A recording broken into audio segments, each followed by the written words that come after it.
Welcome to the Passionate Pioneer podcast. Hi, I'm Beth, and I'm passionate about supporting women who are feeling disillusioned and disappointed with their career and showing them what is possible when you follow your passion. Having your voice heard, finding your tribe of like minds, and being able to get support is so important when you don't know where to turn or who to talk to. I transformed my life from the corporate world to the coaching world, and I now empower women to follow my example and claim the freedom of choice to follow their heart, soul, and passion. So let's get started.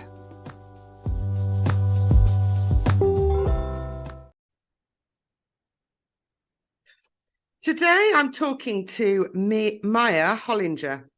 Maya is the owner of Treeternity Memorial Forest, an eco-friendly and modern way to celebrate and remember loved ones who have passed over. She is also a self-employed mortgage broker, but used to be an accountant. How and when did she transition out of her 9-to-5 to follow her passion? Let's find out. Welcome, Maya. Thank you, Beth. It's a pleasure to be here with you. Yeah, we've known each other for a long time. Myself and Maya met in the Cayman Islands, and we had a group of friends of friends. That's right. Our paths crossed many times, didn't they, with many different celebrations and parties. So tell us, Maya, tell us about your story. Let's start with where you were, and then how did you transition out of your 9-to-5 to follow your passion? Yeah. So when I was younger, I actually felt I never wanted the stress of being an entrepreneur. A steady paycheck was a safer, simpler bet. Both of my parents were entrepreneurs. My father was a farmer, and my mom had her own bookkeeping company. So I felt I didn't want the stress that I experienced growing up. But Oh, once I entered the corporate world, I quickly realized that there would be a limit as far as salary went. And putting all of my effort and time into a company or someone else's business didn't really make me feel fulfilled. And I knew I would end up following in my parents' footsteps. I didn't know what sort of business I would create, but I knew I had a great work ethic. I believed in my skill set, and I wanted more out of my daily work and have more flexibility in my life. that's really interesting that both your parents are entrepreneurs, because my parents just had regular jobs. I mean, my parents were an older generation. My parents were from the silent generation, not even the baby boomers. My uncle and auntie are baby boomers. My mom and dad were silent generation. So there were limited jobs available to them. You know, it was just after they were coming out of the war.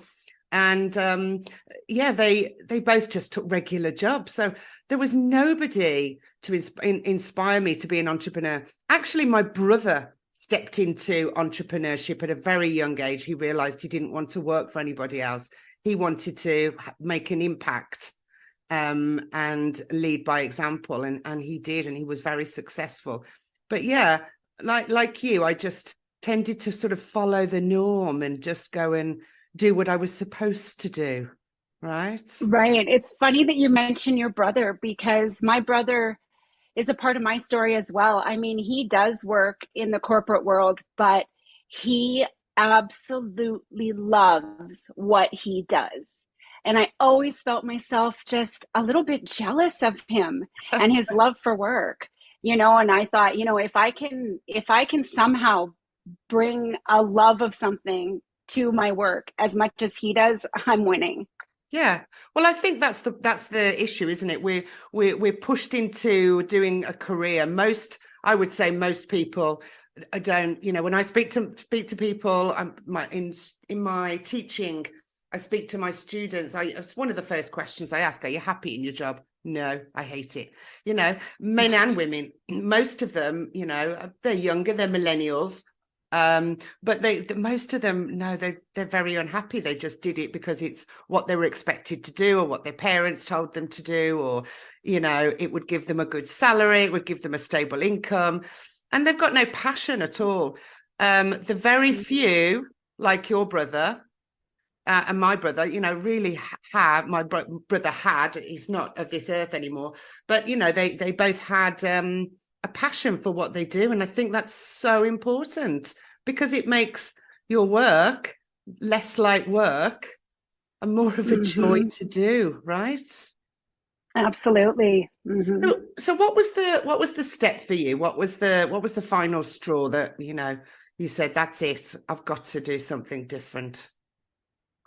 So I'm a CPA trained accountant, and I always loved numbers, and accounting came easy to me. I'm kind of a nerd that way, to be honest. But being formally trained in accounting was such a great foundation, as I knew how to write a business plan and knew how to think critically on all aspects of business. So I was always on the lookout for a solid business idea.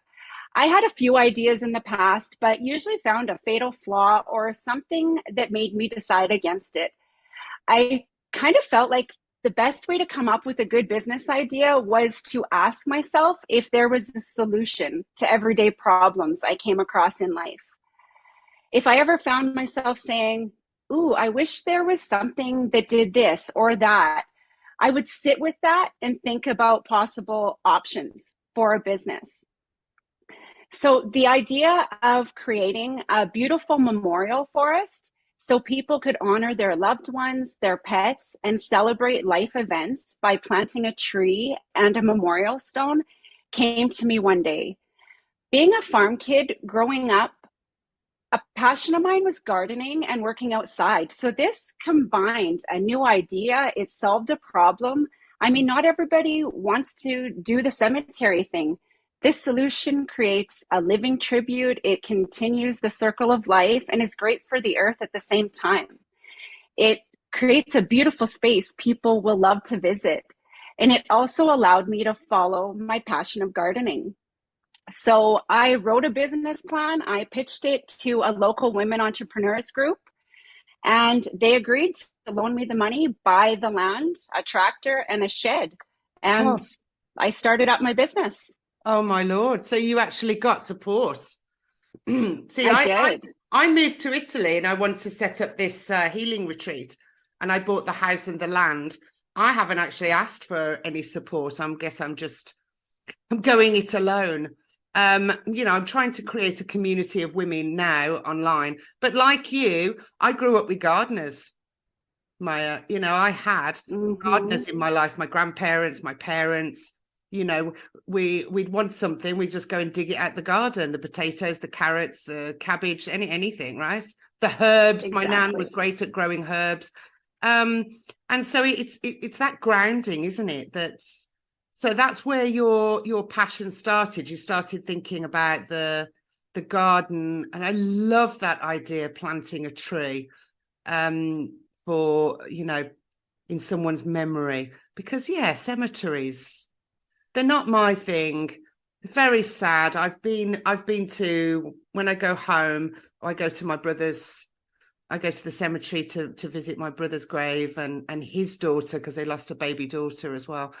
And it's just very sad. And it's, you know, to plant a Mm-hmm. tree, to plant something in the garden, in Mother Nature, is just, it really touches my heart. I think it's such a wonderful idea. So how do you do that then? So you work with the women's, this group of women together? So they agreed to loan me the money. They do have mentors there, and so I worked with some mentors trying to basically get the idea out. It is a challenge. It still is a challenge because it is something so different.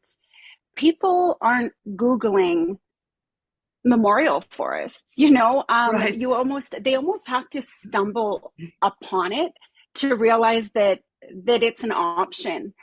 So I actually did not leave my full-time accounting job at that time, being that it was a bare bones piece of land. It takes time to develop. I Right. planted trees all around the perimeter, which obviously needed some years to grow.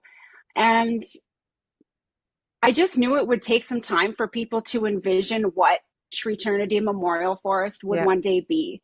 Yeah. It was going to take time to take shape. So, in the meantime, I was working as an accountant for a CEO that basically despised me because I went on two maternity leaves fairly close together. He made my work life almost unbearable. I was miserable working there. About 4 years later, I felt I had to step away from that position as it was just extremely toxic and affecting me personally. It was just sucking the life out of me. Right. I knew that I still needed to supplement my income for my Treeternity business. And I wanted something where I was my own boss. I sort of lost trust in working for others after many years with that toxic CEO and the board of directors who continued to support him, even though he was literally ruining lives of people who worked there and creating a hostile environment for many of us. I mean, I have to say it, women kind of get screwed over all the time. Yeah, that's very sad, isn't it? That's a really sad story. It's not the first one I've heard with the interviews that Mm-hmm. I've done, and the upcoming interviews as well. It's just, women do get screwed over. And it's such a toxic male environment. It seems to be the men, although there are some women who as well step into management Mm-hmm. corporate roles, and they're more in their masculine than they are in their feminine. Yes, Very controlling, micromanaging, um, and just going along with the boys, which doesn't always, that's right. it doesn't always, That's, which doesn't always gel. yeah, But that's right. So yeah, then I yeah, decided to leave that position and I studied to be a mortgage broker. Being that it was a finance related job, I felt I would have no problem picking it up and I would be self employed and able to get out of it what I put into it. I yeah. could choose my own hours and create the flexibility in my life that I needed. I have two young children, so that flexibility is key. And here we are today. I'm still doing mortgages year round and running my Treeternity business in the spring, summer, fall seasons. And I didn't actually know it at the time that I started mortgages, but have now realized how much I absolutely love it. I get to help everyday people with that largest purchase of their lives, offer them advice, and make smart financial decisions along the way. It truly just fulfills me in ways I had no idea that it would. So That's here I am, amazing. I Yeah, did the Treeternity thing and as a side kind of thing started mortgage brokering. And right. so you don't always know what path, where it's going to lead, Correct. but you just keep moving forward Yeah. and it comes. Yeah, absolutely. Couldn't agree more.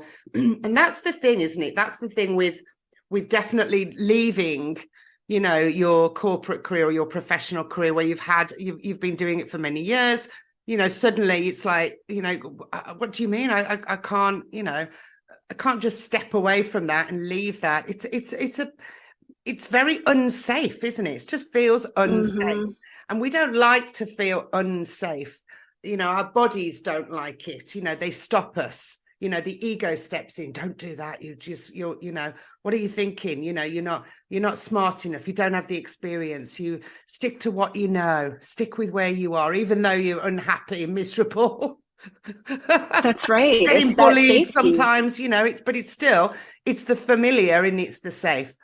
And Mm-hmm. so what do you what do you think, in your opinion, why are we as females afraid to step up and follow our passion? Because there's more and more of us, but there's still lots of women that are afraid, women as a whole are afraid.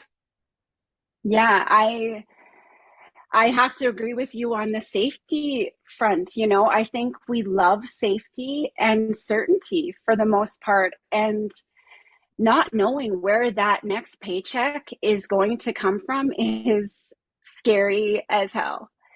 as women, we have to push a bit harder to get the respect and attention that we so often deserve when it comes to business and leadership.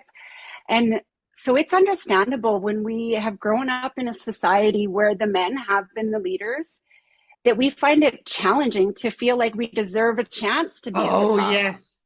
I couldn't agree more with you, Maya. Honestly, I couldn't agree more. It is that the world has been dominated by men, and we've been the underdog. And it feels, how can we step up? What can we do? What are we capable of? And it's amazing what we are actually capable of. You don't know until you step out into the unknown and follow the Right. story. Exactly. I think people are realizing now, though, how women's emotional intelligence, being collaborative and caring, like these things are assets when it comes to leadership. We also seem to be mindful of risk and are good with time management, which also both help the bottom line. We inspire, we motivate, and we're incredibly resilient. Yeah, we are the multitaskers, the healers, the mothers, the witches, if you want, right? Or the good witches. You know, we are the nurturers, the carers, the people that will take on, you know, the humans that will take on more that is actually than we can. We have a lot of weight on our shoulders. We seem to take on a lot of responsibility. That's what we've just learned to multitask. But yes, that's an interesting answer, interesting concept.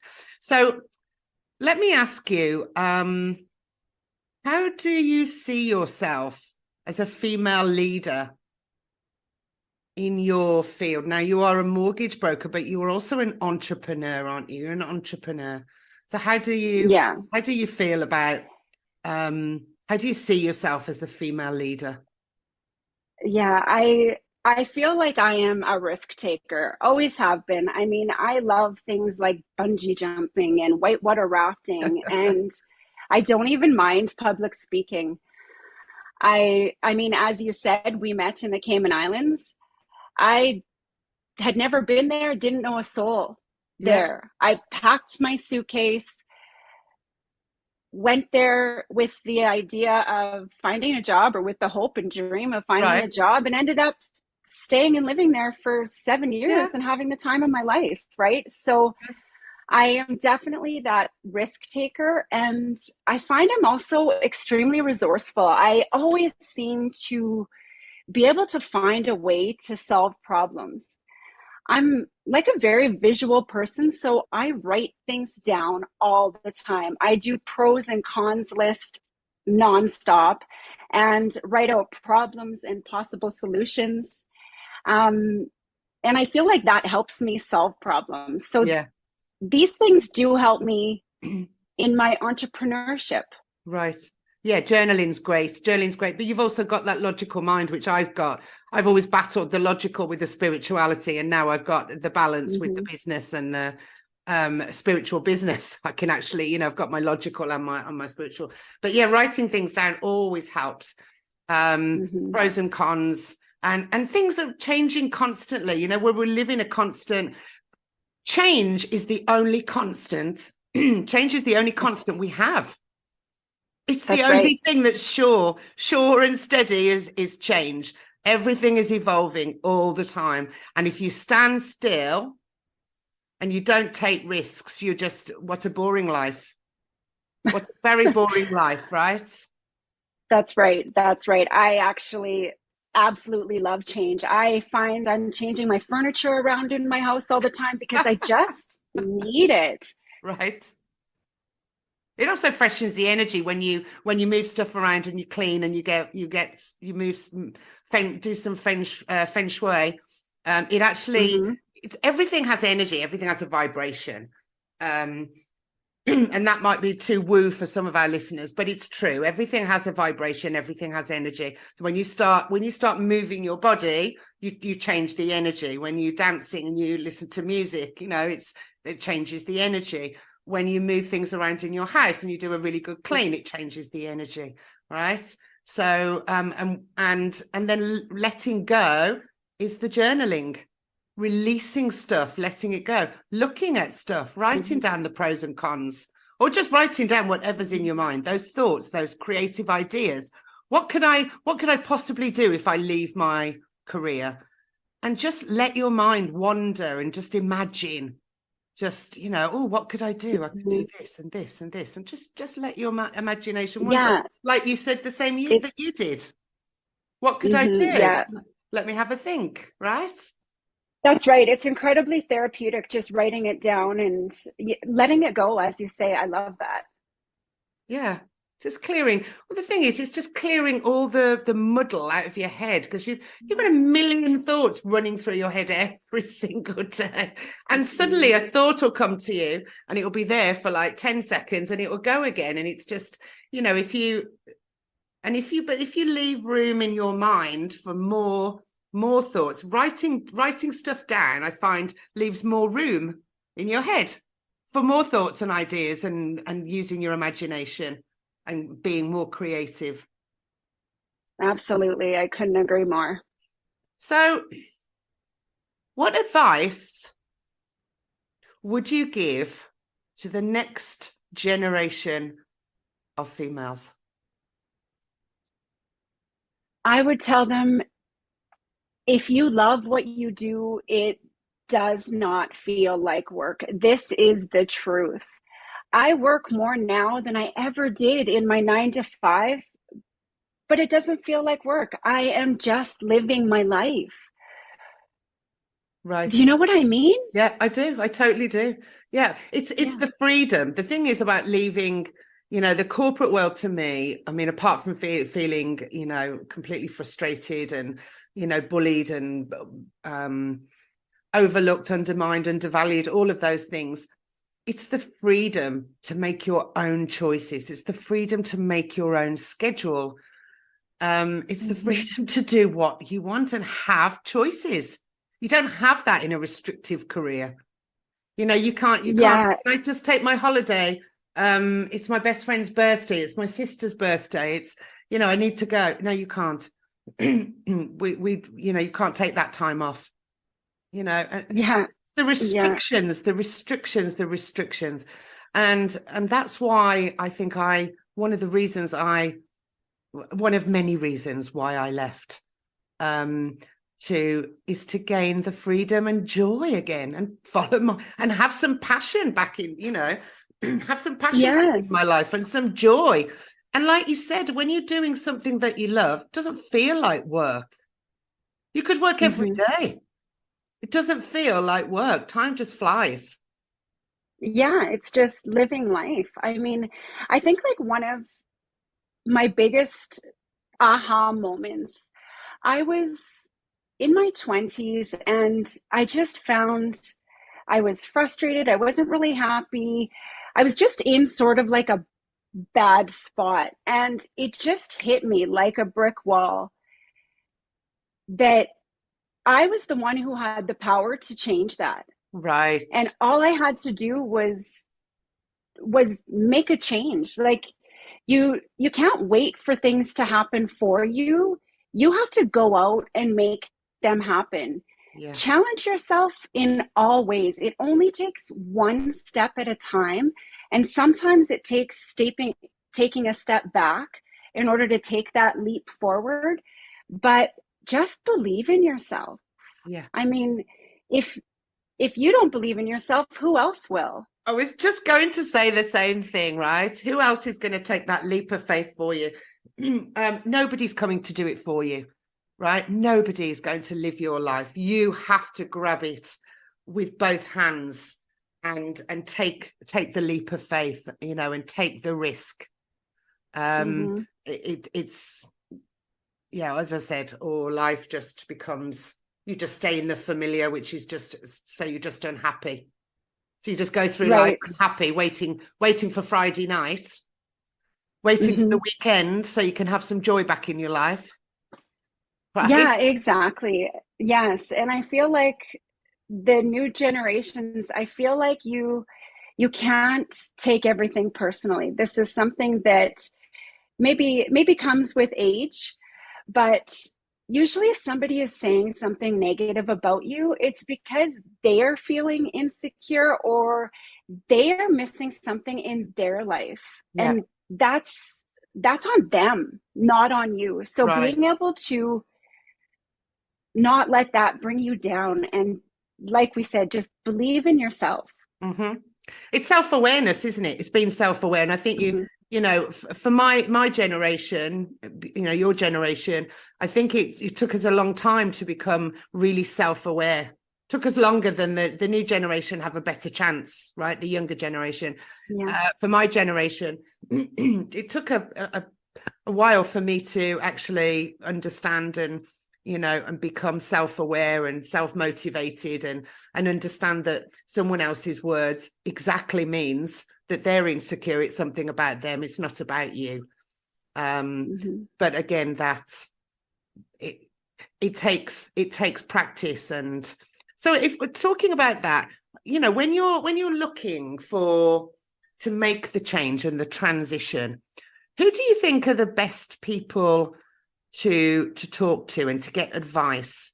Do you think friends and family are the best people, or do you think it's better to have to find a mentor or a coach? What's your thoughts on that, Maya?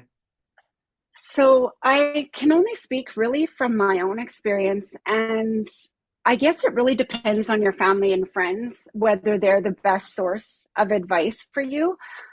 I personally found that those who love me the most maybe felt scared for me as I seemed to be making some risky decisions.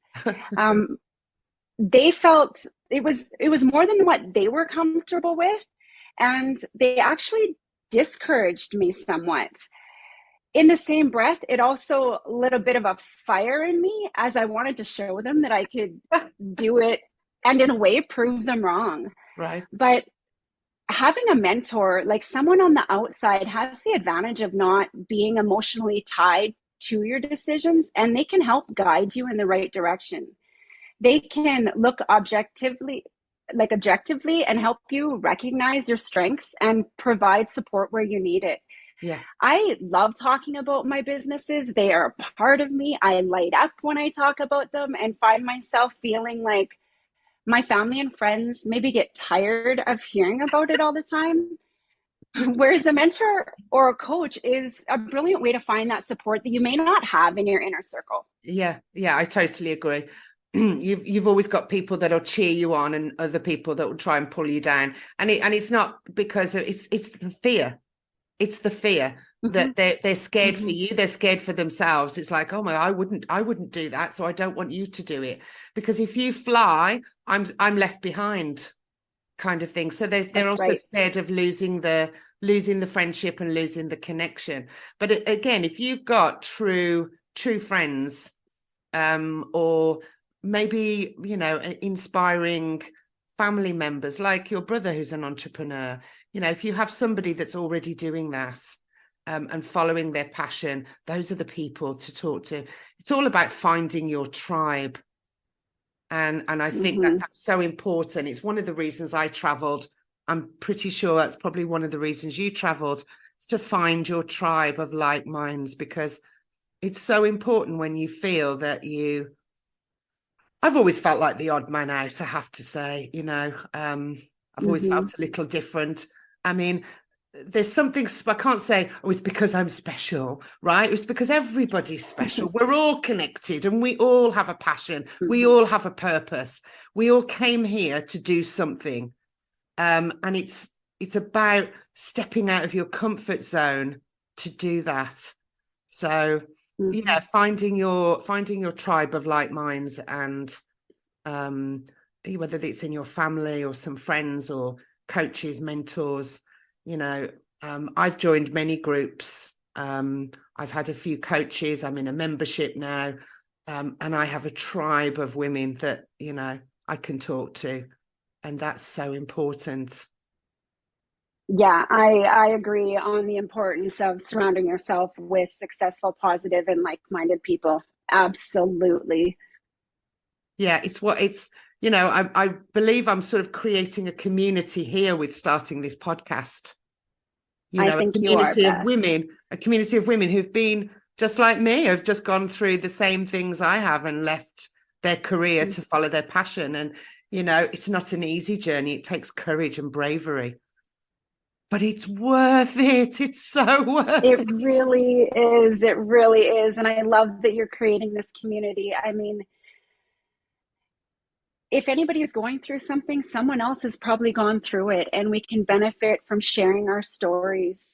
Yeah. And, you know, it just hearing one story from one individual may just be what somebody that is struggling needs to hear. Yeah, absolutely. That's why it's about getting your voice heard. And, you know, if you don't speak out, if you don't speak the truth, if you don't speak about your experience, you're just keeping yourself locked up. I mean, I really want women to listen to this podcast and be inspired. And hopefully we are offering words of wisdom here to the next generation of pioneers.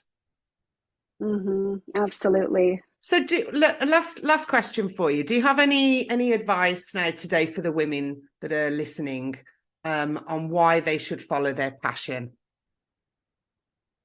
I think that you should never be afraid of making a mistake. They will happen. You will make wrong turns sometimes, but learn from that and just continue moving forward. Success doesn't happen overnight and it takes time. But if you never start, you will be in the same position a year, 5 years, 10 years from now and wondering, what if? Build your skill set, take classes, read books, know your strengths and what you love to do, and take the chance. Often thinking, what is the worst that could happen? Realistically, if the worst isn't death, why not give it a go? I love that. Fantastic, fantastic advice and words of wisdom. Wonderful. Thank you so much. Thank you so much, Maya, for joining us today. Thank you for having me. It's been an absolute pleasure. And I am so thrilled that you're doing this, Beth. I think it's amazing. I love this community you're building, and keep up the good fight. Thanks. Thank you, my lovely. Thanks, Maya.